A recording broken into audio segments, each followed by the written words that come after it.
ఒకప్పుడు బతకలేక బడిపంతులు అనేవారు. అంటే ఇంకా ఏ బతుకు లేనప్పుడు పిల్లలకి పాఠాలు చెప్పుకోవడానికి స్కూల్కి వెళ్ళండి అని దాని అర్థం. ఇప్పుడు ఆ బతుకు తెరువే తర్వాత చాలామందికి ఇప్పుడు ఈ కార్పొరేట్ స్కూల్లో వచ్చేసిన తర్వాత టీచర్ ఉద్యోగానికి మంచి గిరాకీనే ఉంది. కానీ ఎంతైనా ప్రభుత్వ ఉద్యోగమే, ప్రభుత్వ కొలువే కావాలనుకుంటారు చాలామంది.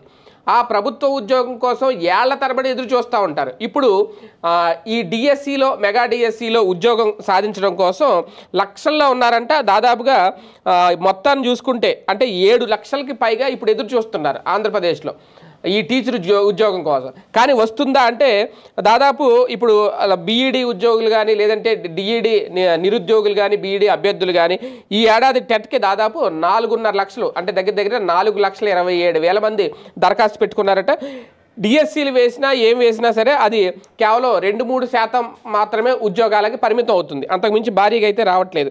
అలాగని ప్రైవేట్ స్కూళ్ళల్లో చేరితే చాలని జీతాలు ప్రైవేట్ స్కూళ్ళల్లో వాళ్ళు చేయలేరు. ఎందుకంటే గవర్నమెంట్ స్కూళ్ళల్లో వచ్చే వెసులుబాట్లే వేరు.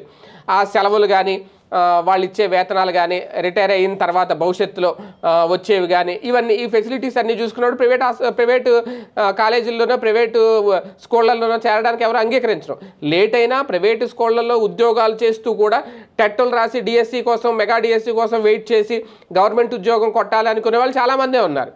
అలాంటి వాళ్ళకి అందరికీ ఇప్పుడు నిరాశ వ్యక్తమవుతోంది. దాదాపుగా బీఈడి కోర్సుల్లో 2021-22లో దాదాపు 32,348 మంది, 2022-23లో 35,748 మంది చేరారట ఈ కోర్సుల్లో. అలాగే ఏటా సుమారు 2,000 మంది డిప్లొమా ఇన్ టీచర్ ఎడ్యుకేషన్ అంటే డిఈడి కోర్సుల కోసం డైట్ కాలేజీలు చదువుతున్నారు. వీరిలో ఒక 30,000 మందికి పైగా ఏటా ఉత్తీర్ణులు అవుతున్నారు, పాస్ అవుతున్నారు. వారిలో సుమారు 5,000 మంది బయట రాష్ట్రాల వారు కూడా ఉంటారు. ఇలా గత 10 ఏళ్లలో చూసుకుంటే సుమారు 2.5 లక్షల మంది రాష్ట్రానికి చెందిన వారు టీచర్ విద్యను పూర్తి చేశారు. ఇప్పుడు వీళ్ళందరికీ ఉద్యోగాలు ఇవ్వాలంటే ముందు ఆ మెగా డిఎస్సి అయితే కంప్లీట్ అవ్వాలి. ఆ మెగా డిఎస్సి తీయాలి. ఏ ప్రభుత్వం తీయట్లే.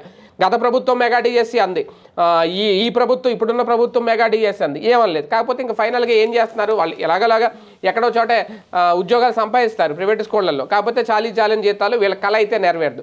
ప్రభుత్వాల వైపు ఆశగా ఎదురు చూస్తున్నారు.